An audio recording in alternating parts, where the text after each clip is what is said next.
My name is Sindoni. Thank you for listening to the Hollow Earth Revealed. As a direct result of my research on the legend of J.C. Brown, I stumbled upon many ancient myths and native legends regarding the origin of man. Mount Shasta is called by many the Magic Mountain. I will now share with you information that I have collected. It is believed that the great kingdom of Lemuria was located in the Gobi Desert in Mongolia, was destroyed by Atlantis in a great war that led to a cataclysmic destruction of Atlantis and Mu. Mu was a great city on the surface of what is now the Gobi Desert. It had two satellite cities by the name of Agartha Alpha and Beta that survived the destruction. These elder races came to this planet from another solar system in our prehistoric past.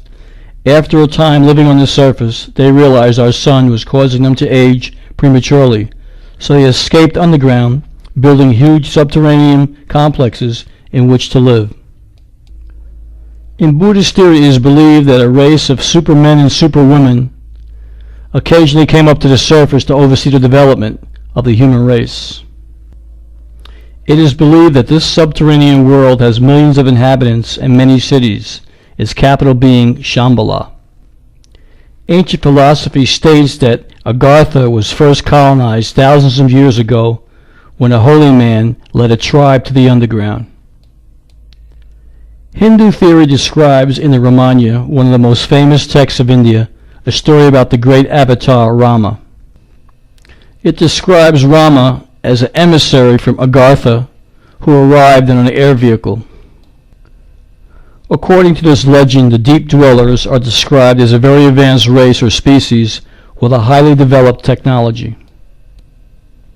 In Tibet, there is a magical mystical shrine called Patala, which is said by the people that the shrine sits atop of an ancient cavern and tunnel system which reaches throughout the Asian continent and possibly beyond.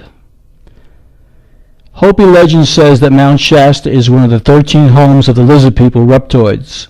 Native American Indian tribes of California claim that Mount Shasta is the inner mountain dwelling place of an invisible race of man. Still many more accounts describe the mountain as an inlet to the ancient Lemurian world, and that the Lemurian survivors still live today in the tunnels of dead volcanoes. The most remarkable stories are the ones about Lemurians living in round houses and enjoying unlimited health and wealth and true brotherhood. The Lemurians living underground beneath the mountain are commonly described as graceful and tall, 7 feet and up, with long flowing hair. They dress in white robes and sandals, but they have also been seen in colorful clothing. They have evolved their sixth sense, which enables them to communicate among themselves by extrasensory perception. They can also teleport and make themselves invisible at will.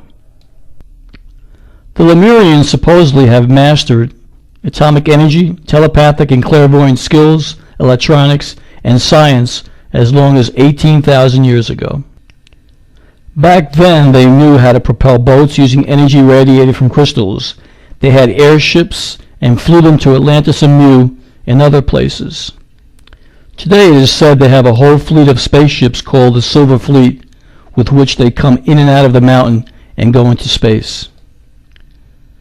They also have the ability to make their spaceships invisible and soundless to avoid being detected by the local and national military. Though they are third-dimensional people in nature, they are able to shift their energy field into fourth and fifth dimension and become invisible at will within seconds. Many people report seeing strange lights on the mountain. One explanation is that there are spacecrafts coming and going from a spaceport within the mountain. Mount Shasta is not only a home for the Lemurians, but is also an interplanetary and intergalactical multidimensional portal.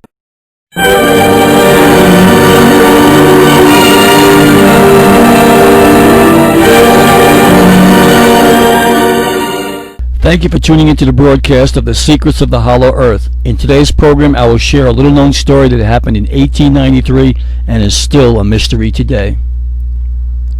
It is the case of the sailing vessel Gladys, captained by F.B. Hatfield. The captain wrote in the ship's log that the vessel was completely surrounded by icebergs at 43 degrees south and 33 degrees west. At this latitude, an iceberg was observed which bore a large quantity of sand and earth, and which revealed a beaten track, a place of refuge formed in a sheltered nook, and the bodies of 5 dead men who lay on different parts of the berg. Bad weather prevented any attempts at further investigation. A unanimous consensus of opinion among scientists is that one thing peculiar to the Antarctic is that there are no human tribes living upon it. Also, investigations show that no vessel was lost in the Antarctic at the time, so that these men could not be shipwrecked sailors.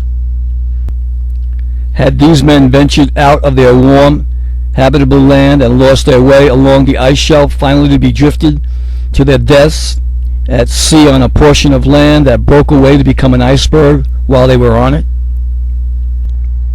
Could it be that these men who died on the iceberg came from that mysterious land beyond the South Pole discovered by Admiral Byrd's expedition?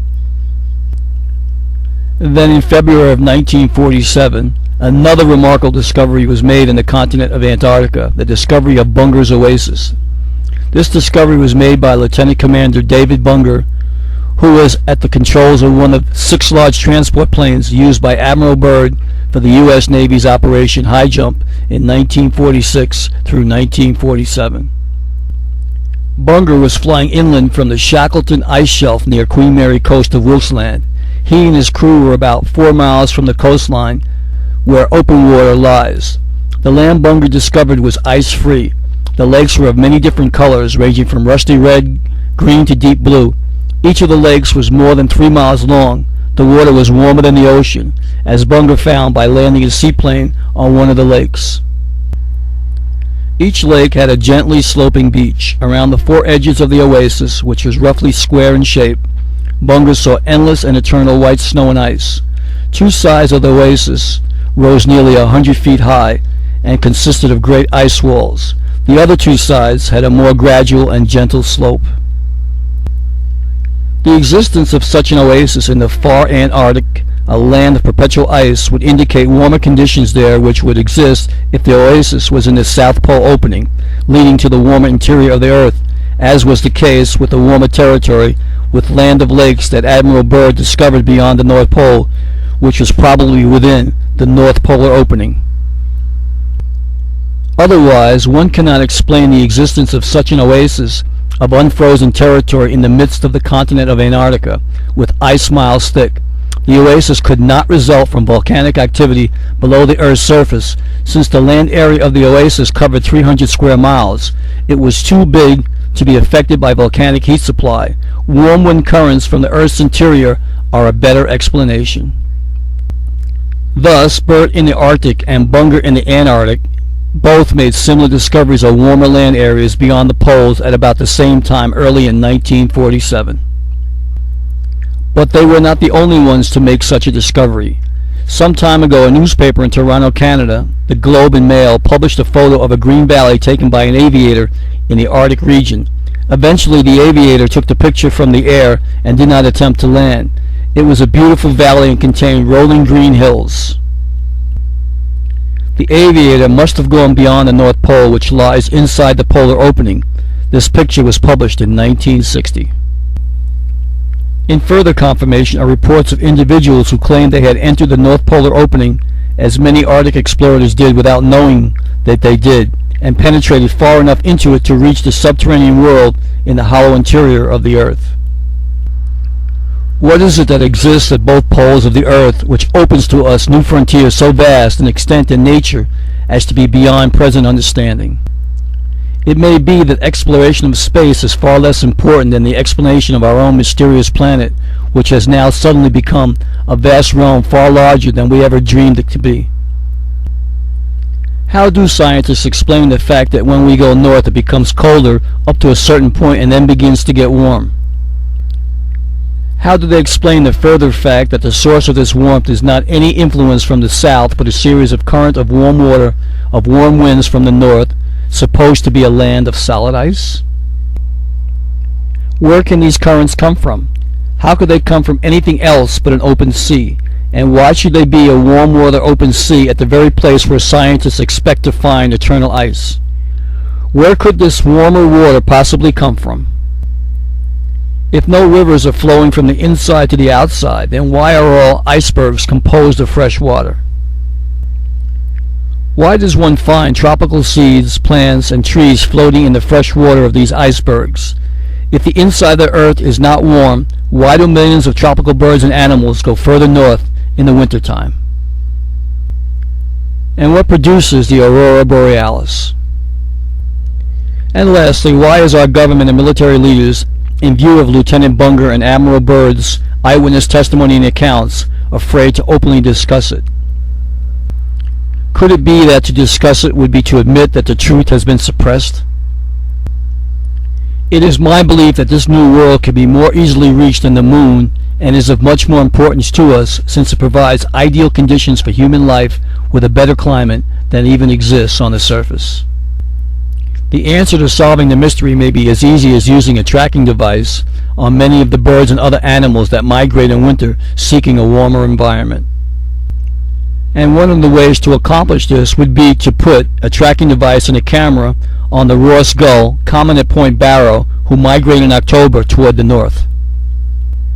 And we can also use these same tracking devices and surveillance cameras on the mutton birds of Australia, which leave that continent in September, because no one has ever been able to find out where they go.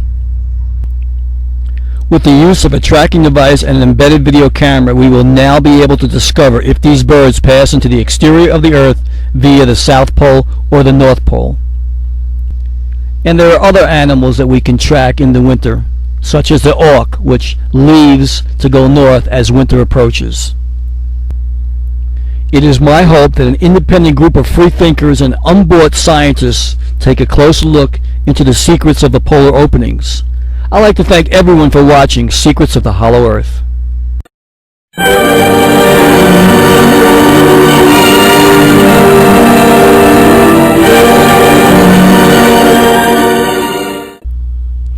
Thank you for tuning into the broadcast of The Earth is Hollow.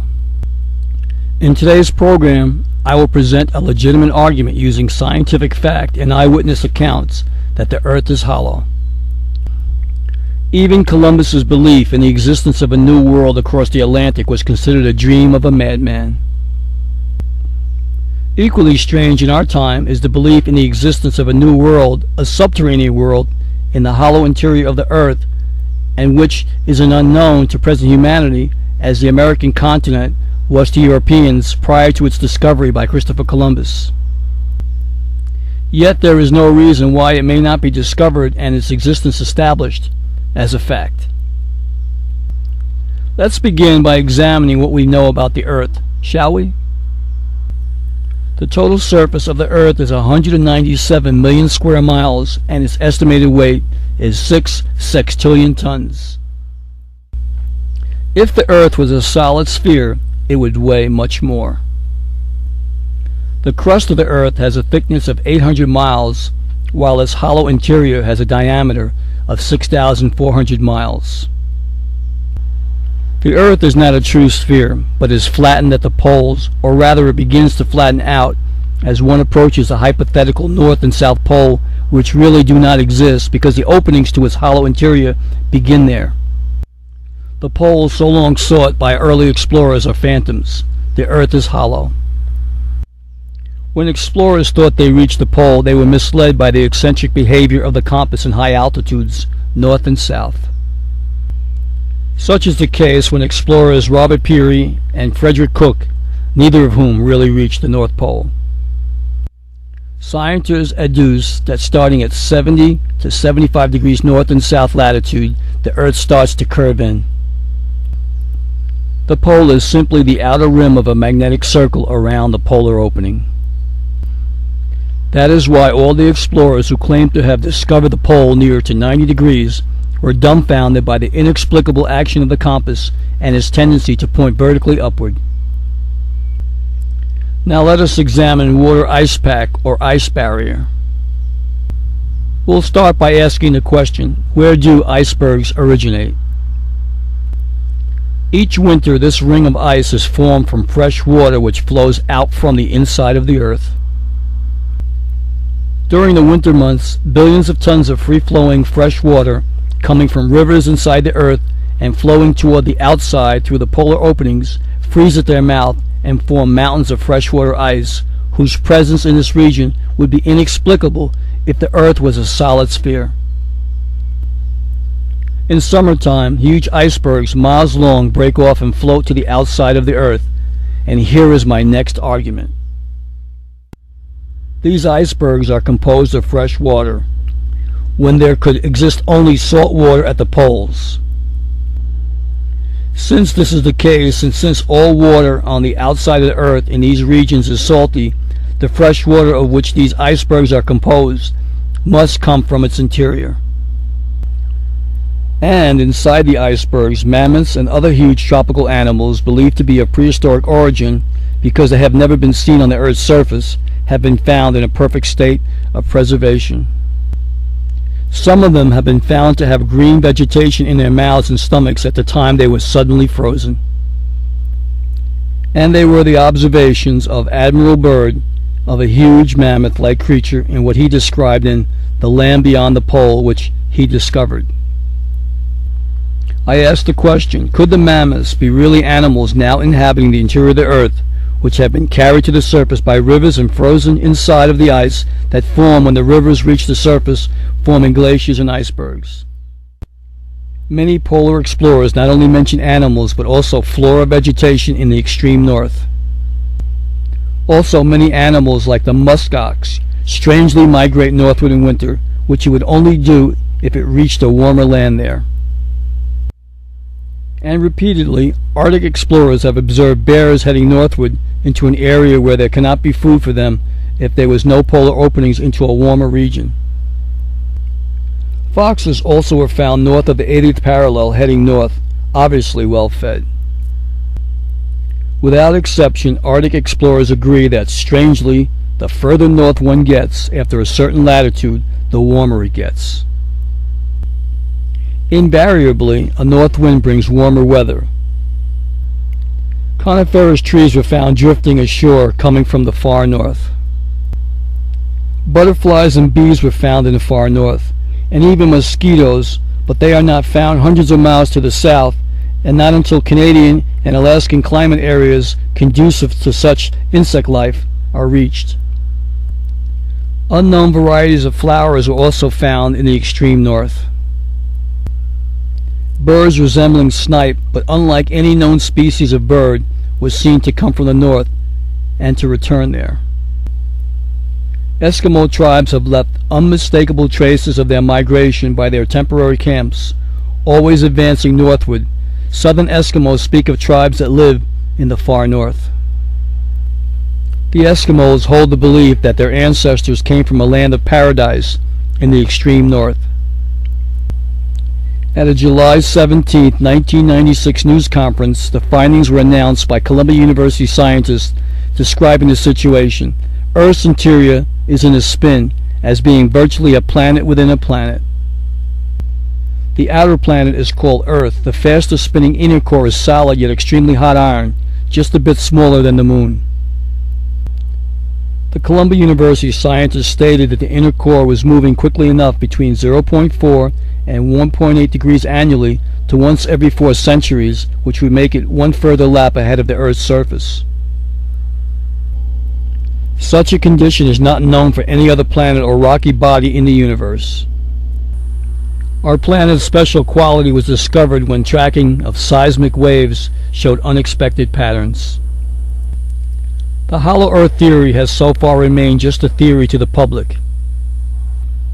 But for those who have been there, their stories cannot be denied, and their extraordinary experiences that so far cannot be explained, which points to something strange happening there. Is the Earth hollow? It is my belief that the answer will be revealed in a not-too-distant future, shattering the existing unrealistic paradigm. Thanks for watching The Earth is Hollow.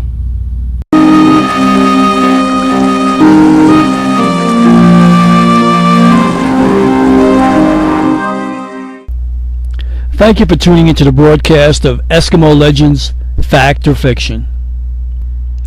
In today's program, I will share with you an interesting story as it relates to the ancient history of the Eskimo who live in the far north.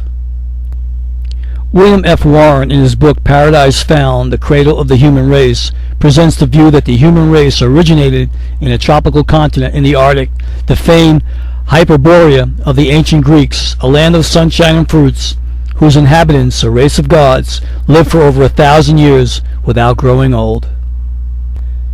The ancient writings of the Chinese, Egyptians, Hindus, and other races, and the legends of the Eskimos, speak of a great opening in the north and a race that lives under the earth's crust, and that their ancestors came from this paradisical land in the earth's interior.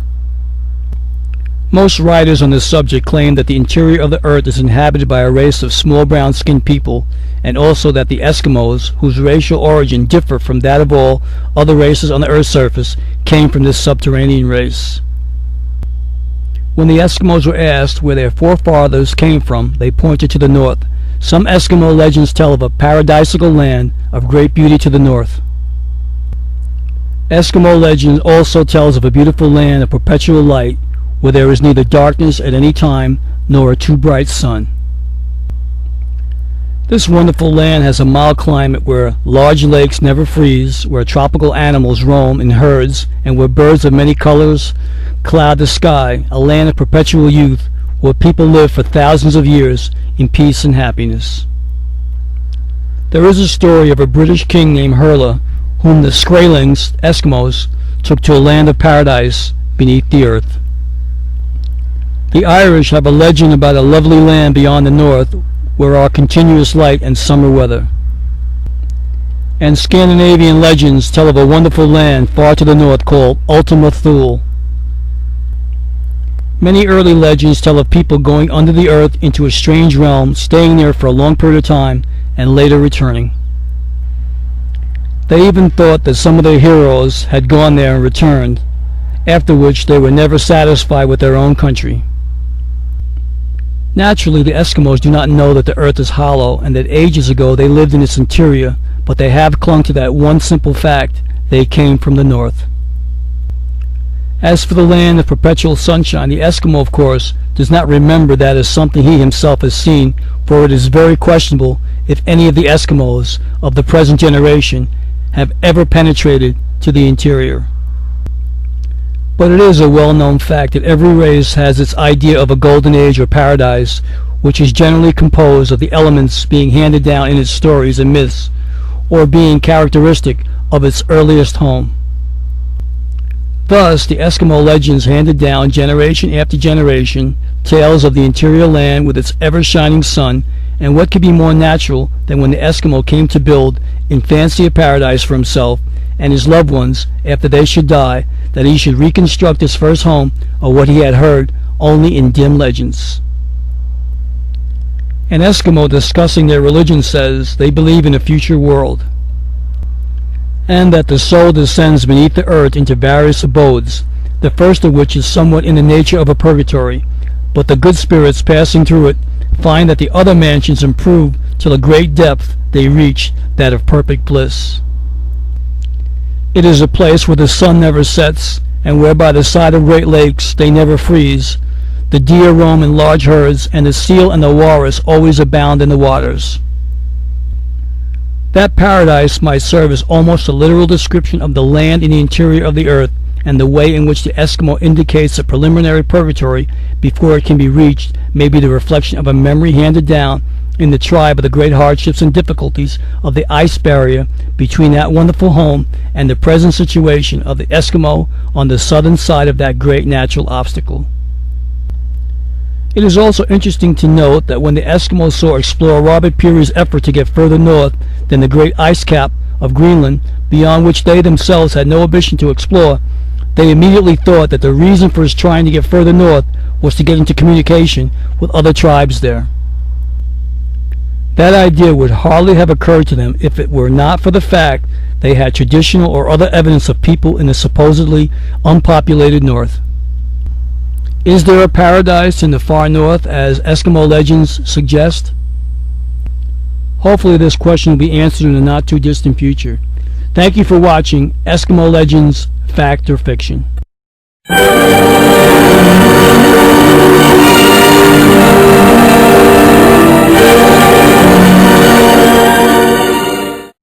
In today's program, I would like to share with you one of the most outstanding mysteries ever published. The original article was published in Popular Science Monthly by the editors Sumner and Blossom in December of 1923. The exclusive story was given by United States Navy Lieutenant Commander Fitzhugh Green. The Navy was planning a transpolar flight of the huge new dirigible, the ZR-1, the Shenandoah, next summer. Here lies the most thrilling possibility that ever faced a single body of explorers.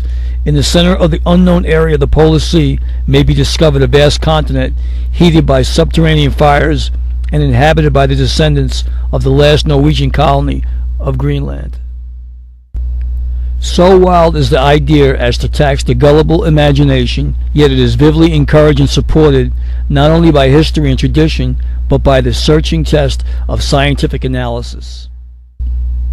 Witness the astounding facts. Within boundaries of the Polar Sea spreads the greatest unexplored area on the surface of the globe. 1 million square miles on which no human eye has gazed. Most of this enormous wilderness lies on the Alaskan side of the pole. On the European side lies Iceland at a point corresponding roughly to the center of the unknown area. Opposite it, across the top of the world. This fact is significant. Experts are in nearly unanimous agreement that a new Arctic land will be found by the ZR-1. Dr. Harris, the title expert in Washington, D.C., long ago declared that the data he had worked out from polar ocean currents all convinced him that the existence of a large landmass near the North Pole is undisputable.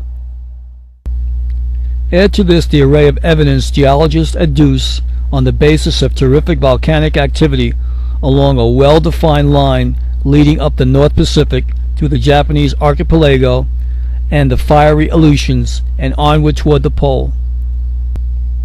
This seismic axis plotted on the globe nearly bisects the unknown area of the polar ocean. Further, where this line swung through 180 degrees, it would touch Iceland, one of the most fiercely volcanic spots on Earth. Another significant fact, not many years ago, in a particular open season, the American whaler Captain Keenan reported he saw land northeast of Point Barrow. Peary from Cape Thomas Hubbard sighted distant peaks northwest. Such evidence is incontrovertible. The new continent seems already within our grasp, which leads us to its probable inhabitants. Eric the Red discovered Greenland in 985 AD. He brought back glowing tales of grassy fjords, long sunlit days, game-infested hills, ice pans grooming under their burden of fat seals, and bays teeming with fish. Colonization began at once, and so true did Eric's bright tale prove that the Vikings greatly prospered. In the archives at Bergen may be seen today the receipts for their princely contributions in ivory and oil to the ill-fated crusaders. The last ship known to have returned to Norway from her Arctic colonies arrived in the year 1410. We read that it brought a rich cargo, that its report was of happy, thriving Norsemen back north, of health and growing independence despite their rigorous environment. The Dark Ages had now passed. Nature bred again in men the will to search her world for knowledge and for wealth. Greenland was rediscovered. Hans Egede established the first modern settlement there in 1721. But the grim report he made was tragic beyond belief. The Norwegian colony, 10,000 people, perhaps 100,000, had to a man mysteriously disappeared. It was the greatest riddle in the history of the world. It has been called the baffling mystery of the lost Norse colony. Where did they go? Let us examine where they didn't go. This is a question that can be more easily answered. Not to sea in ships, for they had 1 or 2 ships. And Greenland lying above the tree line gave them no timber for building more. not slain by Eskimos, for Eskimos are the most peace-loving people in the world, knowing nothing of the art of war.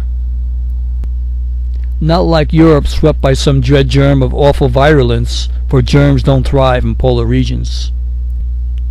So what then?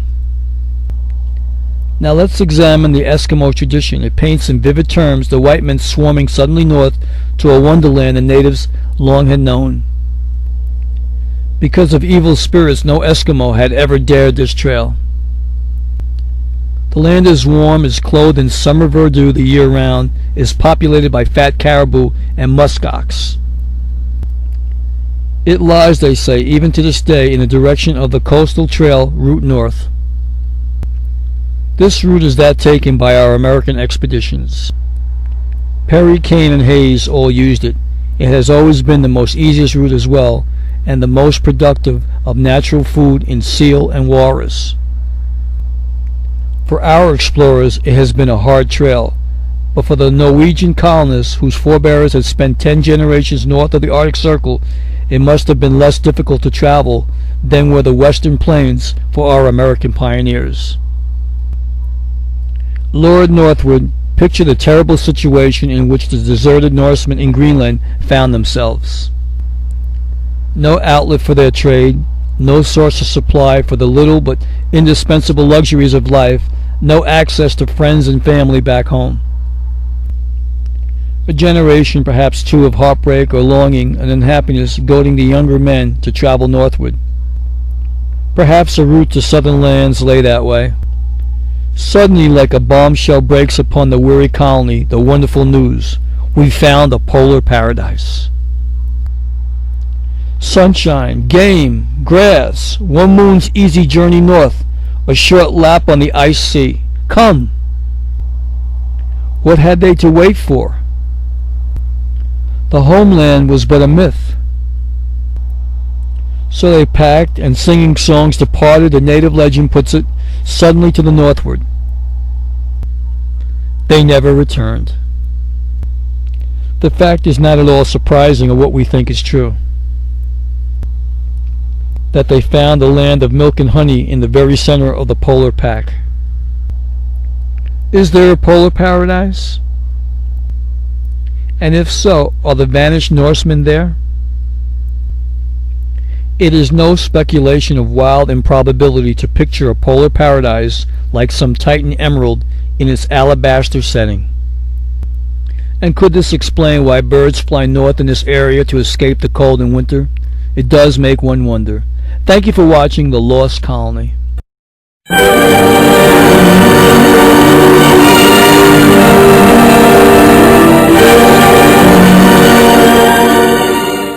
In today's program, we'll examine one of Alaska's great mysteries. Our story is entitled Northern Lights Revealed. On October 18th in 1867, the United States purchased Alaska from Russia and took control of the Russian-American capital of Sitka. William H. Seward brokered the Alaskan purchase for $7.2 million. Indigenous Alaskans were confused by the recent land transaction and justifiably wary of American soldiers. It became quickly apparent that with few exceptions, Americans had no desire to colonize this mysterious land with its rugged terrain and harsh climate. Alaska remained relatively unknown until the end of the 19th century, when the gold rush lured tens of thousands of prospectors and adventurers to Alaska and the Yukon. As a consequence, small towns sprung up along the trail to supply those hoping to strike gold. Alaska was now billed as the land of opportunity. Alaska, with its numerous islands, has nearly 34,000 miles of tidal shoreline. It is the largest state in the United States in terms of land area, 570,374 square miles. If you superimpose the map of Alaska on the lower 48 states, Alaska would stretch from Minnesota to Texas and from California to Georgia. The Aurora Borealis, or Northern Lights, are one of the major attractions that make Alaska a popular travel destination. Although the Aurora Borealis, or Northern Lights, is active all year round, they can only be seen when the Alaskan night sky is dark enough. This usually happens between late August and early April. It may be different in specific regions of Alaska. The aurora borealis, or northern lights, are a phenomenon that is not completely understood. The aurora gets its name from the Roman goddess of dawn. An Eskimo legend describes the lights as flaming torches carried by travelers to the afterlife. On a scientific level, recent research suggests that the aurora is caused by radiation which is emitted as light from atoms in the upper atmosphere as they are hit by swiftly moving electrons and protons. The type of atom determines the color. And then there are those who believe, including myself, that the aurora is caused by radiation which is emitted as a light from atoms in the inner Earth atmosphere by a central sun in the hollows of the Earth. Could this be the reason why commercial flights are not allowed to fly directly over the North Pole?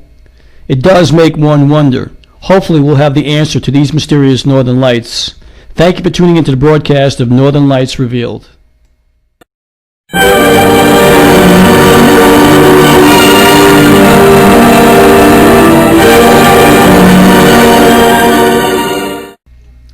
In today's program, we will examine one of Antarctica's great mysteries. Our story is entitled Southern Lights Revealed. Antarctica is a land of extremes. Antarctica is the coldest, highest, windiest, driest, and iciest continent on Earth. At its coldest, temperatures have been recorded as low as 129 degrees below zero Fahrenheit. Its highest elevation is approximately 8,200 feet. Wind gusts have reached 200 miles per hour on Commonwealth Bay, George V. Coast. Average precipitation is less than 2 inches per year. Its thickest ice can be found on Wilkes Land, where it reaches a depth of 15,669 feet. During the winter, the South Pole is tilted away from the sun 24 hours a day, so it's always dark. The Aurora Australia's southern lights are mesmerizing. Its dynamic displays of light appear in the Antarctica skies in winter. They are, in fact, nature's light show, visual poetry from the quantum leaps of atmospheric gases. As those who have witnessed the aurora can attest, few sights can equal the magic and mystery of the luminous sheets of color undulating in the frigid air of Antarctica winter. How high is the aurora? Generally, if an aurora band is easily discernible on its lower border, it will be around 60 to 70 miles in altitude. Aurora rays may extend above the lower border for hundreds of miles. Antarctica consists of two main areas, East Antarctica, Greater Antarctica, and smaller West Antarctica, Lesser Antarctica. Antarctica has one of the largest mountain chains in the world. The Transantarctic Mountains extend from the top of the Antarctic Peninsula to Cape Adair, a distance of 3,000 miles.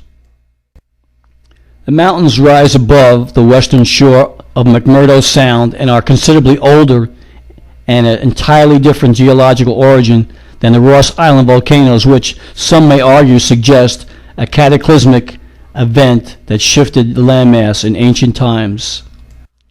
To support this theory, there are those who claim that West Antarctica is an extension of the Andes Mountains stretching from South America. It is thought that if the ice sheets were removed from West Antarctica, they would actually be a collection of islands. There are no cities or states in the Antarctic. The only places where people live are bases or stations, usually operated by national governments. 7 countries, including Australia, claim territory in Antarctica. There are those that believe that the Antarctic Treaty that was signed during the Cold War by the United Kingdom, the United States, Belgium, New Zealand, Japan, Russia, Argentina, Norway, Australia, France, Chile, and South Africa will ensure that the secrets to the mysterious lights seen in Antarctica remain a mystery. And where do these mysterious lights come from?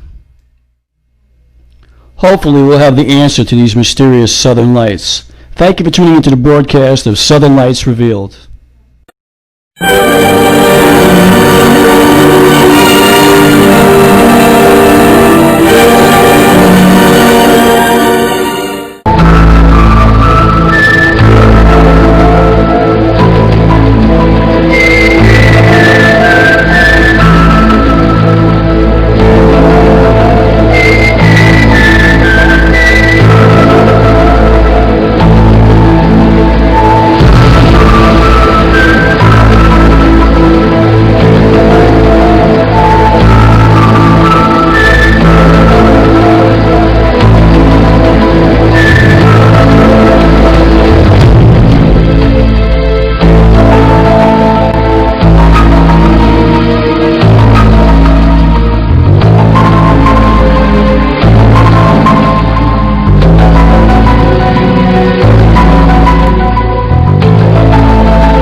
In today's program, Inner Earth Revealed, I will share with you many locations throughout the United States that may have tunnels that lead to the inner Earth.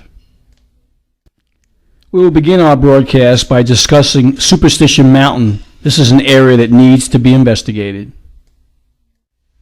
Legendary Indian chief Geronimo would be seen walking into the face of the mountain, disappearing and then reappearing in New Mexico.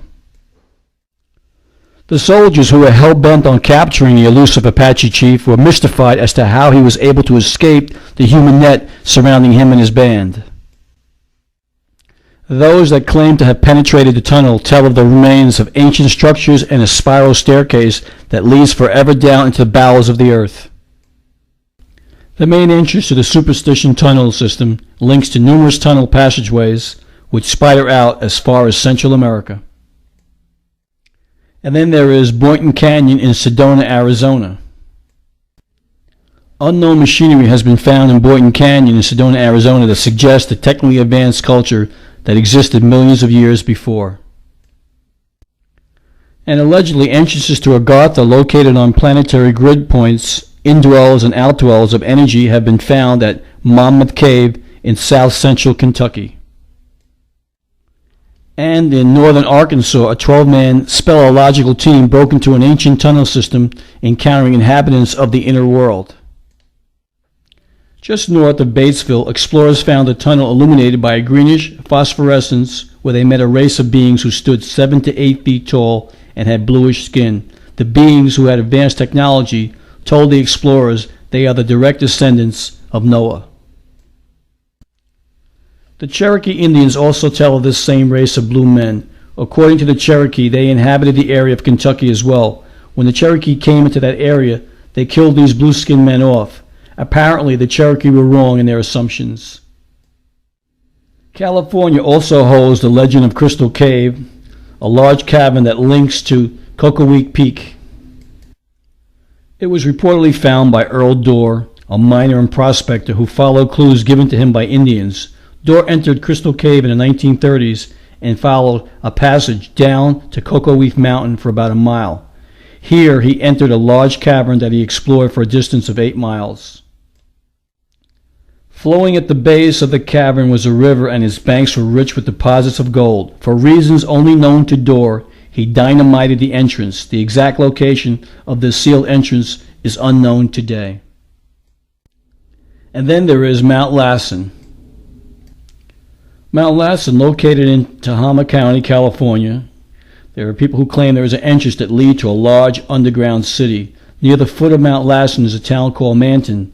Ralph Fields claims that he found the entrance on the side of the mountain a little over 7,000 feet above sea level and is near a rock that's outcropping on the mountain. And then we have Mount Rainier. It is said that a very active UFO base exists beneath Mount Rainier in Washington State. There are also said to be underground vaults containing records of the ancient Lemurians. The ice cap of Mount Rainier contains a maze of corridors and caves. In August of 1970, scientists climbed to the top of Mount Rainier and entered these caves and tunnels. Evidence was found indicating that a small lake exists deep beneath the ice cap. And finally, Mount Shasta, the Agarthan city of Telos that allegedly exists within and beneath the mountain. And that underground city is the same city that in 1904, J.C. Brown, a prospector for the Lord Cowjay Mining Company, reported that he had discovered while prospecting near Mount Shasta. Is there a hollow earth? Do underground cities exist? I myself have been a witness to strange craft coming out of Mount Adams in Washington. With my own eyes, I have observed UFO activity that defy conventional wisdom. It is my opinion that we are not alone in this universe. The answers to our ancient past may be hidden in the hollow earth.